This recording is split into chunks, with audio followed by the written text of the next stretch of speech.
प्रिय विद्यार्थियों नमस्कार। आज का जो टॉपिक है अपना वो है माधवी वर्मा द्वारा रचित रेखा चित्र गौरा। प्यारे विद्यार्थियों, जहाँ तक हम बात करें माधवी वर्मा जी की, तो इन्हें अलग अलग नामों से जाना गया है। अलग अलग जो संज्ञाएं हैं इनको दी गई हैं, अलग अलग उपनाम हैं, उन उपनामों से भी इनको जाना गया है। माधवी वर्मा को विरह वेदना की अमर गायिका कहा गया है। वहीं पर आधुनिक युग की मीरा कहा गया है। तो उसी के साथ इनको यानी कि छायावाद का चौथा आधार स्तंभ कहा गया है। यहाँ जो इनका रेखा चित्र है, जिसमें एक तरह से एक तरफ तो रेखा चित्र जो विधा है उसमें इन्होंने लिखा ही है, वहीं पर संस्मरण की भी झलक इसमें देखने को मिलती है कि जो गौरा नामक जो गाय है, उस गाय की शारीरिक दृष्टि है, उसके अंतःकरण का जो चित्रण है, माधवी जी ने बहुत सुंदर ढंग से किया है। यानी कि एक तरह से इन्होंने इस रेखा चित्र को लिखने में अपनी जो लेखनी चलाई है, वो यूँ लगता है जैसे कि इन्होंने उस गौरा और अपने अंतर्मन दोनों को ही यानी कि एक तरह से साक्षात रूप में प्रस्तुत कर दिया है। तो देखिएगा, माधवी वर्मा का जीवन परिचय देखते हैं कि माधवी वर्मा, इनका जन्म जो है 1907 ईस्वी और इनकी मृत्यु सन 1987 ईस्वी में हुई। ये हिंदी के छायावादी काव्य आंदोलन के प्रमुख जो 4 आधार स्तंभ थे उनमें से एक रही हैं, और इनकी जो कविता है उसमें वेदना और करुणा की प्रधानता देखने को मिलती है। इन्हें आधुनिक युग की मीरा भी कहा जाता है।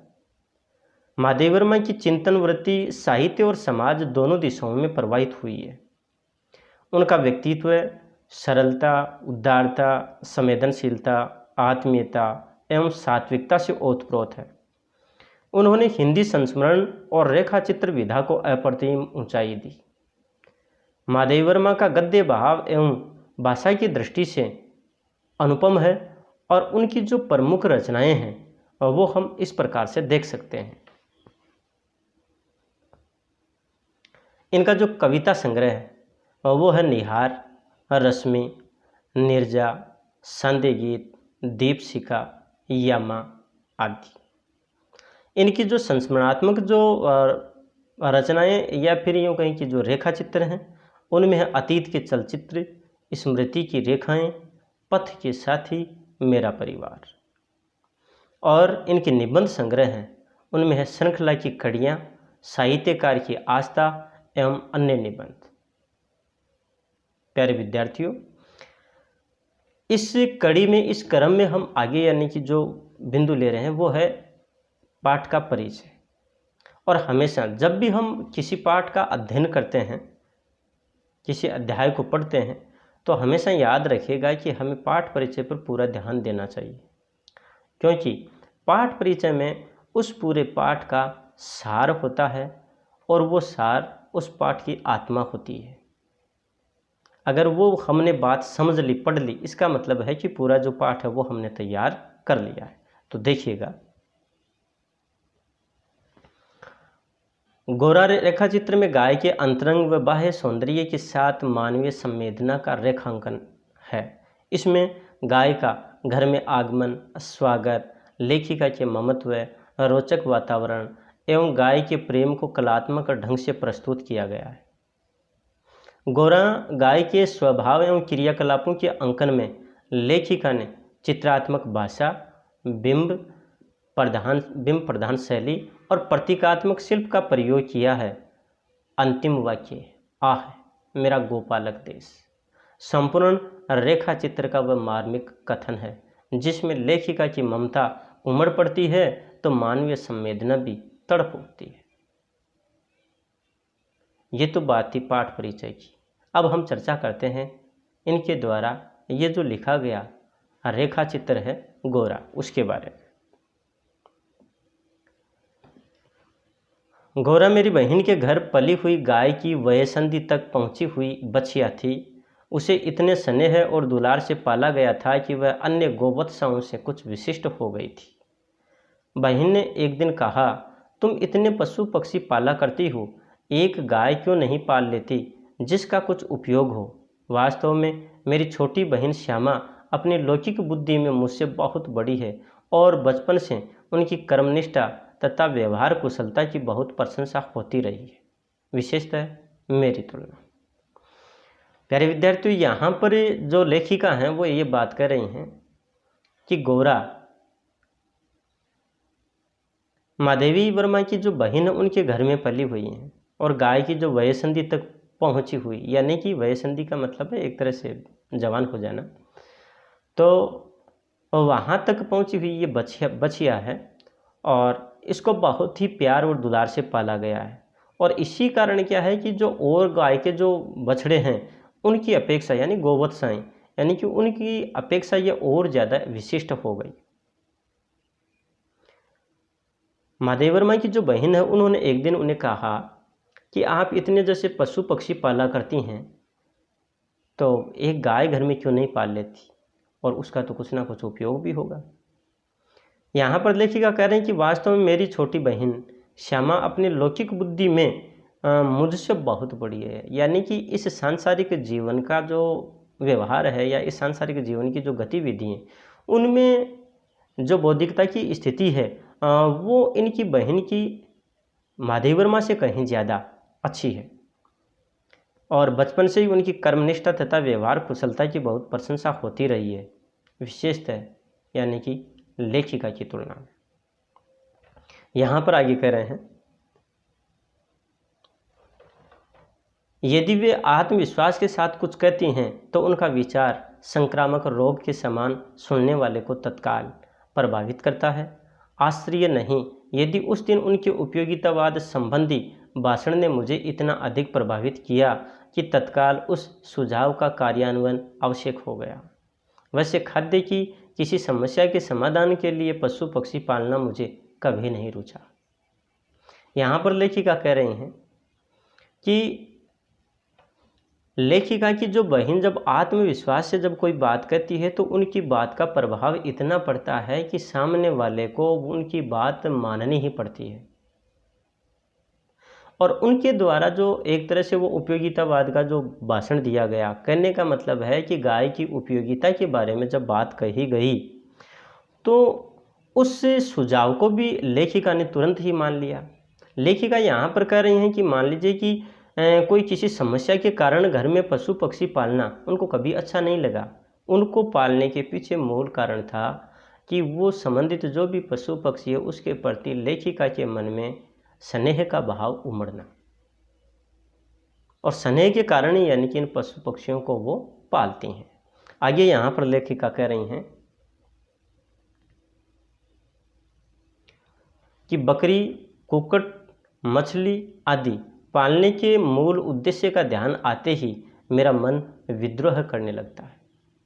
पर उस दिन मैंने ध्यानपूर्वक गोरा को देखा। पुष्ट लचीले पैर, बहरे पुट्ठे, चिकनी भरी हुई पीठ, लंबी सुडौल गर्दन, निकलते हुए छोटे छोटे सींग, भीतर की लालिमा की झलक देते हुए कमल की दो अधखुली पंखुड़ियाँ जैसे कान, लंबी और अंतिम छोर पर काले सघन चामर का स्मरण दिलाने वाली पूंछ, सब कुछ सांचे में ढला हुआ सा था। गाय को मानो इटालियन मार्बल से तराश कर उस पर ओप दी गई हो। प्यारे विद्यार्थियों, यहाँ पर यानी लेखिका कह रहे हैं कि जैसे बकरी है, कुक्कुट है, यानी कि जो मुर्गी हैं या मछली हैं, उनको पालने का जो उद्देश्य है ना, और उनको पालने का उद्देश्य क्या है? व्यापार करना, यानी कि उनको बेचना। और जो लोग हैं जैसे बकरी है, कुक्कुट है, मछली है, जो मांसाहारी लोग हैं वो लोग उनको खरीदते हैं।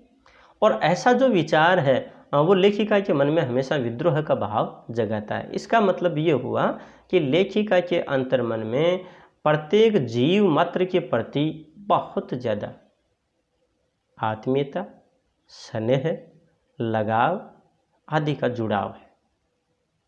यहाँ पर आगे लेखिका कह रही हैं कि जब उन्होंने गोरा को देखा तो यानी उनकी जो शारीरिक जो सुंदरता थी उसने लेखिका के मन को मोह लिया। यहाँ प्रश्न भी बनता है, और प्रश्न ये बनता है कि जो गोरा की जो शारीरिक विशेषताएं क्या हैं बताइए, ये प्रश्न यहाँ पर बनता है। तो यहाँ पर वो गोरा की शारीरिक विशेषता बताते हुए कह रहे हैं कि पुष्ट लचीले पैर, भरे पुट्ठे, चिकनी भरी हुई पीठ, लंबी सुडौल गर्दन, निकले हुए छोटे छोटे सींग, भीतर की लालिमा की झलक देते हुए कमल की दो अधखुली पंखुड़ियों जैसे उसके कान, लंबी और अंतिम छोर पर काले सघन चामर का स्मरण दिलाने वाली पूंछ। कहने का मतलब है उसकी जो पूंछ है वो भी चामर की भांति है।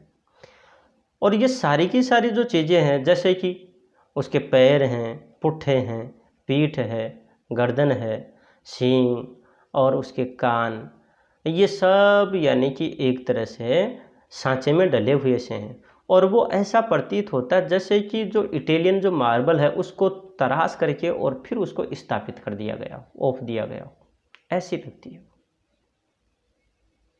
यहाँ पर दो तरह के प्रश्न हो गए हैं। नंबर 1 यानी कि गोरा की शारीरिक विशेषता क्या है। नंबर 2 कि गाय को मानो इटालियन मार्बल से तराश कर उस पर ओप दी गई हो, उक्त कथन का आशय समझाइए। ये प्रश्न यहाँ पर बनता है, इसलिए हमें इन दोनों चीज़ों पर ही ध्यान रखना है। उसी क्रम में आगे, स्वस्थ पशु के रोमों की सफ़ेदी में एक विशेष चमक होती है।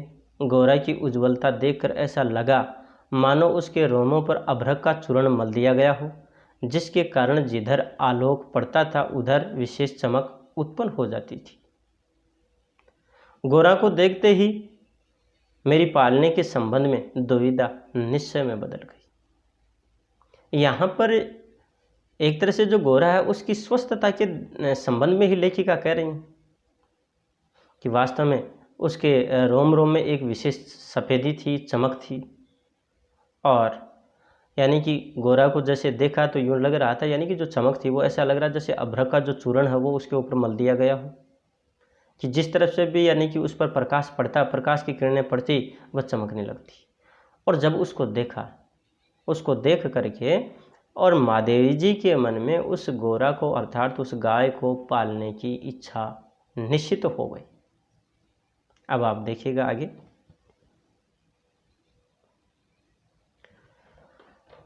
गाय जब मेरे बंगले पर पहुंची तब मेरे परिचितों और परिचारिकों ने में श्रद्धा का जवार सा उमड़ आया। उसे लाल सफ़ेद गुलाबों की माला पहनाई गई, केसर रोली का बड़ा सा टीका लगाया गया, घी का चौमुखा दिया जलाकर आरती उतारी गई और उसे दही पेड़ा खिलाया गया। उसका नामकरण हुआ गौरांगिनी या गोरा। पता नहीं इस पूजा अर्चना का उस पर क्या प्रभाव पड़ा, परंतु वह बहुत प्रसन्न जान पड़ी। उसकी बड़ी चमकीली और काली आंखों में जब आरती के दिए की लो प्रतिफलित होकर झिलमिलाने लगी तब कई दियों का भ्रम होने लगा। जान पड़ता है जैसे रात में काली दिखने वाली लहर पर किसी ने कई दिए प्रवाहित कर दिए। प्यारे विद्यार्थियों, जैसे ही गोरा महादेवी वर्मा के बंगले पर पहुंची तो उसका स्वागत किया गया। गोरा के जितने भी जो परिचित थे, घर में जितने भी नौकर थे, परिचारक, उनमें भी क्या है कि एक तरह से उसके प्रति श्रद्धा का भाव जाग गया। और इसी कारण जो स्वागत किया गया, प्रश्न भी है इसमें, उसका जो स्वागत किया गया उसमें उसे लाल गुलाबों की माला, लाल और सफ़ेद गुलाबों की माला पहनाई गई, केसर और रोली का उसे टीका लगाया गया, घी का जो चौमुखा दिया है वो जला करके उसकी आरती उतारी गई, उसे दही और पेड़ा खिलाया गया और वहीं पर उसका नामकरण भी कर दिया गया गौरांगिनी अर्थात गोरा। लेखिका यहाँ पर कह रही हैं कि पता नहीं कि ये जो पूजा अर्चना थी उसका उस गोरा पर क्या प्रभाव पड़ा। वह बहुत प्रसन्न लग रही थी और उसकी जो बड़ी और काली जो चमकीली आंखें हैं उसमें जो दीपक की जो लो है वो एक तरह से प्रतिफलित होकर के झिलमिलाती हुई नजर आ रही थी और यूं लगता था बहुत सारे दीपक जल रहे हैं।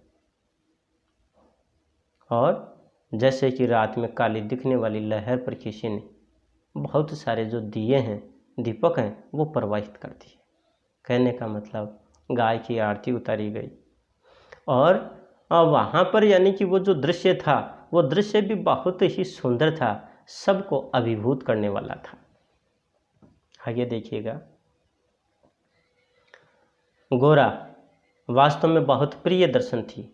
विशेषतः उसकी काली बिलोरी आंखों का तरल सौंदर्य तो दृष्टि को बांधकर स्थिर कर देता था। चौड़े उज्जवल माथे और लंबे तथा सांचे में ढले हुए से मुख पर आंखें बर्फ में नीचे जल के कुंडों के समान लगती थी। उनमें एक अनोखा विश्वास का भाव रहता था। गाय के नेत्रों में हिरण के नेत्रों जैसा चकित विस्मय न होकर एक आत्मीय विश्वास ही रहता है। उस पशु को मनुष्य से यातना नहीं, निर्मम मृत्यु तक प्राप्त होती है, परंतु उसके आँखों के विश्वास का स्थान न विस्मय ले पाता है न आतंक। महात्मा गांधी ने गाय करुणा की कविता है क्यों कहा, ये उसकी आंखें देखकर ही समझ में आ सकता है। यहाँ पर प्यारे विद्यार्थियों, पहली ही जो पंक्ति है, गोरा वास्तव में बहुत प्रिय दर्शन थी, ये पंक्ति को आधार बना करके प्रश्न पूछा जा सकता है, इसलिए हमें ध्यान रखना है। ये गाय के सौंदर्य के संबंध में बात है, उनका आत्मिक सौंदर्य और उनका बाह्य सौंदर्य, आंतरिक सौंदर्य और बाहरी सौंदर्य। यहाँ पर लेखिका उनकी जो काली बिलोरी जो आँखें हैं, गोल जो उनकी आँखें, उनका जो तरल सौंदर्य है यानी उसके बारे में बताया है। उनका जो चौड़ा और उज्जवल जो माथा है और सांचे में ढले हुए मुख पर आँखें जो हैं ऐसी लगती हैं जैसे बर्फ़ में नीचे जलकुंडों के समान हैं, उनके बारे में बताया है। और उसके भीतर जो एक अनोखा विश्वास का जो भाव है वो बताया है। हालांकि जैसे गाय के जो नेत्र उनमें हिरणी के नेत्रों जैसा यानी कि विस्मय नहीं है, आश्चर्य नहीं है, बल्कि वहाँ पर आत्मीयता और विश्वास बना हुआ है। यहाँ पर एक तरह से लेखिका की मन की कुंठा भी जागती है, दुख भी जागता है। बताती हैं वो कि उस पशु को अर्थात उस गाय को मनुष्य से यातना ही नहीं, निर्मम मृत्यु तक प्राप्त होती है, यानी कि क्रूर मृत्यु है वो भी उसे किसके द्वारा, मनुष्य के द्वारा दी जाती है, अर्थात उसे मारा जाता है, काटा जाता है। परंतु उसकी आंखों के विश्वास का स्थान विस्मय, न तो विस्मय ले पाता है और न ही आतंक, न ही तो यानी कि आश्चर्य वो स्थान ले पाता है और न ही भय। और महात्मा गांधी ने तो यहाँ तक कि गाय को करुणा की कविता कहा कि गाय के भीतर कितना करुणा भाव, कितना दया भाव, कितना प्रेम भाव है वो समाहित है। और ये क्यों कहा गया, ये उसकी आंखें देखकर ही समझ में आ सकता था, क्योंकि यहाँ पर लेखिका ने उसकी आंखों के संदर्भ में पहले ही बातें कही हैं कि उसकी जो काली बिलोरी आंखों का तरल सौंदर्य है वो वास्तव में दृष्टि बांध लेता है। और वो जो आंखें ऐसे लग रहे हैं जैसे बर्फ में नीचे जल के कुंडों के समान दिख रही हैं। उन आंखों में एक विश्वास का भाव दिखाई देता है, उनमें एक आत्मीयता दिखाई देती है। इन सभी बातों को आधार बना करके संभवतः या नहीं महात्मा गांधी ने गाय को करुणा की कविता कहा। प्यारे विद्यार्थियों, आज के इस बिंदु में हम इतना ही पढ़ेंगे।